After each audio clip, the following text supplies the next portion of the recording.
हरियापुर गांव में बसंती नाम की एक विधवा बूढ़ी औरत रहा करती थी।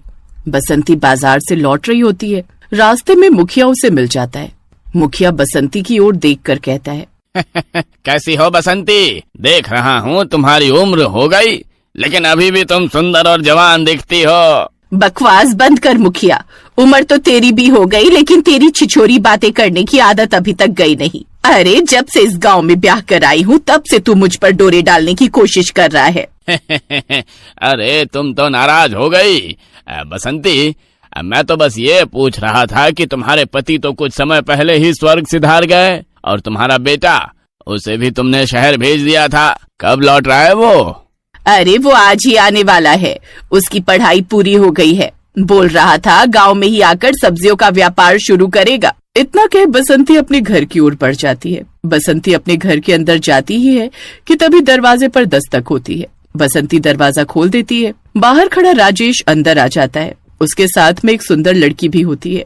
सुंदर लड़की को देखकर बसंती चौंक जाती है। अरे राजेश, तेरे साथ ये लड़की कौन है? माँ, ये मेरी पत्नी है पूजा। मैंने शहर में ही इससे विवाह कर लिया। तुझे मैंने शहर में पढ़ने लिखने के लिए भेजा था और तू एक शहरी लड़की को ब्याह कर ले आया। तुझे नहीं पता राजेश, शहर की लड़कियों के बड़े नखरे होते हैं। कुछ दिन में तुझे खुद समझ आ जाएगा। अरे माँ, पूजा बहुत अच्छी लड़की है। तुम उसे जानने की कोशिश तो करो। बसंती मुंह फेर कर वहाँ से चली जाती है। अगली सुबह पूजा सोकर उठती है और रसोई में जाती है। उसे गैस चूल्हा नहीं दिखता। पूजा राजेश से कहती है, तुम्हारे घर में तो गैस का चूल्हा ही नहीं है। अरे ये गांव है, यहाँ सब लकड़ी के चूल्हे जलाकर खाना बनते हैं। दोपहर में जब राजेश घर लौटता है तो पूजा उसके सामने खाना परोस देती है। अरे खाना तो ठंडा हो गया है, इसे गर्म कर दो। ये सुनकर पूजा गुस्से से कहती है, तुम्हारे घर में गैस का चूल्हा नहीं है। तुम्हें पता है कितनी मुश्किल से लकड़ी के चूल्हे पर खाना बनाए। मैं बार बार चूल्हा नहीं जला सकती। पूजा की बात सुनकर राजेश मुस्कुराता हुआ कहता है, अरे लेकिन मैं ठंडा खाना नहीं खाता पूजा। तो जाकर माइक्रोवेव क्यों नहीं खरीद लाते? जब चाहोगे उसमें खाना गर्म कर सकते हो। राजेश को पूजा की बात पसंद आ जाती है। अगले दिन राजेश एक पुरानी इलेक्ट्रॉनिक्स दुकान पर जाकर एक पुराना माइक्रोवेव खरीद कर उसे घर ले आता है। पूजा खुश हो जाती है। ये तो बहुत अच्छा किया तुमने। अब मैं इसमें सुबह की चाय भी बना दिया करूंगी।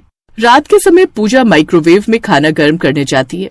जैसे ही वो माइक्रोवेव ऑन करती है, उसमें से अचानक धुआं निकलता है और एक भयानक चुड़ैल प्रकट हो जाती है।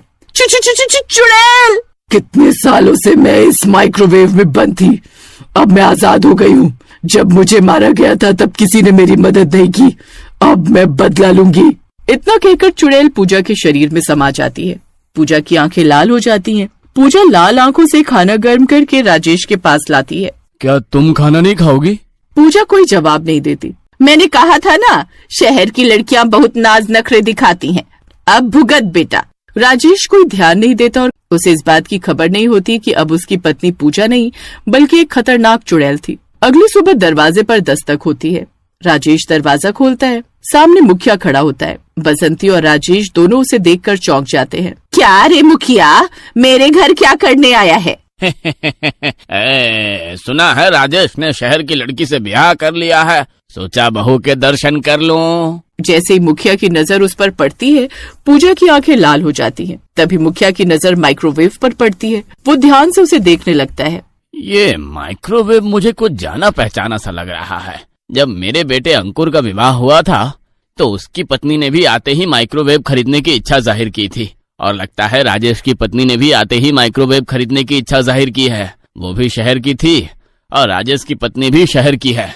अरे लेकिन तेरे बेटे की बहू और मेरे बेटे की बहू में अंतर है। तेरी बहू तो मुंह काला करके भाग गई थी। खैर, अगर तुम कहो तो कभी कभी मैं भी खाना गर्म करवाने आ सकता हूँ। अरे इसमें पूछने की क्या बात है मुखिया जी, आप जब चाहें आ सकते हैं। मुखिया थाली में भोजन लेकर वापस आता है। वो हंसते हुए पूजा की तरफ देखता है। बहू रानी, जरा ये खाना। पूजा अचानक से मुस्कुराते हुए माइक्रोवेव में खाना गर्म करती है और फिर मुखिया की तरफ प्रेम भरी निगाहों से देखती है। मुखिया जी, आप तो इस उम्र में भी बड़े जवान मालूम होते हैं। मुखिया जोर से हंसता है, फिर धीरे से फुसफुसाता है। वैसे मेरी पत्नी घर पर नहीं है, मायके गई है 2 दिन के लिए। मेरा बेटा भी शहर में रहता है। पूजा हल्का सा मुस्कुराती है और उसकी आंखों में चमक आ जाती है। मुखिया वहाँ से चुपचाप निकल जाता है। रात को मुखिया दरवाजे पर खड़ा होता है, तभी पूजा वहां पहुंच जाती है। मुखिया जल्दी से अंदर चला जाता है और पूजा भी अंदर आ जाती है। मुझे पता था तुम जरूर आओगी। पहली बार ही तुम्हें देखा था, तभी समझ गया था कि तुम खुले विचारों वाली लड़की हो। तभी अचानक पूजा की आंखें लाल हो जाती हैं और देखते ही देखते वो चुड़ैल में बदल जाती है। चुड़ैल? अरे अरे, ये कैसे हो सकता है? अरे राजेश की पत्नी चुड़ैल बन गई। चुड़ैल गुस्से से मुखिया की ओर बढ़ती है। मेरे छिछोरे मुखिया, मुझे देखकर तुझे कुछ याद आया? जिस माइक्रोवेव को तू बड़े ध्यान से देख रहा था वो तेरा ही है। मुखिया के चेहरे का रंग उड़ जाता है। क्या? इसका मतलब? नहीं नहीं, यह नामुमकिन है। तभी चुड़ैल तेजी से आगे बढ़ती है और उसका गला पकड़ लेती है और उसका खून पीकर उसे मार देती है और वापस पूजा का रूप ले लेती है और चुपचाप अपने घर लौट जाती है। अगली सुबह गांव में हंगामा मच जाता है कि मुखिया की हत्या हो गई है। राजेश और बसंती भी वहां पहुंचते हैं।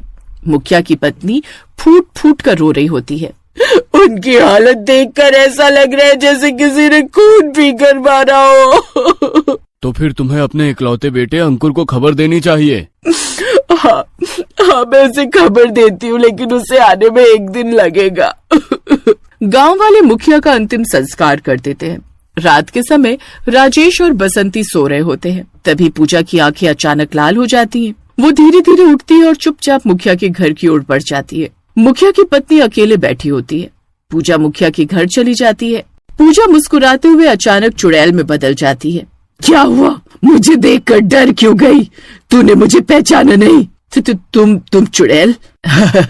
मैं सिर्फ चुड़ैल नहीं, मैं सुमेधा हूँ। ये नामुमकिन है। चुड़ैल तेजी से उस पर झपटती है और उसका खून पीकर उसे मार देती है और फिर से पूजा का रूप धारण करके चुपचाप घर लौट जाती है। अगली सुबह मुखिया के घर पर भीड़ जुटी थी। अंकुर अपनी माँ की लाश के पास रो रहा होता है। राजेश और बसंती वहाँ पहुँचते हैं। जब मुझे खबर मिली मैं दौड़ा चला आया। बेटा, तुम्हारे माता पिता की हत्या किसी चुड़ैल ने की है। उनकी लाशें सफेद पड़ी थी। मैंने एक तांत्रिक को बुलाया है। थोड़ी देर में तांत्रिक वहाँ आ जाता है और लाश को देखकर गहरा मंत्र बुदबुदाने लगता है। तभी पूजा वहाँ आ जाती है। पूजा, तुम यहाँ क्यों आई हो? दूर हट, तेरी पत्नी के अंदर एक चुड़ैल का वास है। तांत्रिक मंत्र पढ़ता है और पूजा अचानक एक डरावनी चुड़ैल में बदल जाती है। बता, तूने मुखिया और उसकी पत्नी को क्यों मारा? तभी चुड़ैल की आकृति बदलने लगती है और वो एक सामान्य लड़की सुमेधा में परिवर्तित हो जाती है। अंकुर सन्न रह जाता है। सुमेधा, तुम तो मेरी पत्नी हो।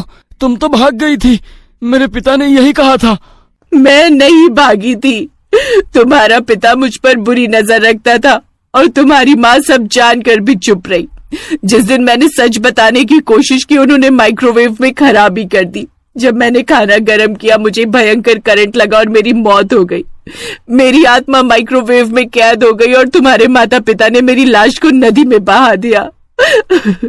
तो मेरे माता पिता ने मुझसे झूठ कहा था। लेकिन तू माइक्रोवेव से आजाद कैसे हुई? जब राजेश ने नया माइक्रोवेव खरीदा और पूजा ने उसे चलाया तो मैं आजाद हो गई। लेकिन अब मैं चुड़ैल बन चुकी थी और मैंने अपना बदला पूरा किया। तेरा बदला पूरा हो गया है, अब यहाँ से चली जा। हाँ, लेकिन मेरी आत्मा अब भी माइक्रोवेव से जुड़ी है। उसे आग लगा दो, तभी मुझे मुक्ति मिलेगी। राजेश दौड़कर माइक्रोवेव लाता है। तांत्रिक मंत्र पढ़ता है और माइक्रोवेव में आग लग जाती है। चुड़ैल तुरंत पूजा के शरीर से बाहर आ जाती है। पूजा होश में आ जाती है और चुड़ैल वहाँ से गायब होकर अदृश्य हो जाती है और गांव में शांति लौट आती है।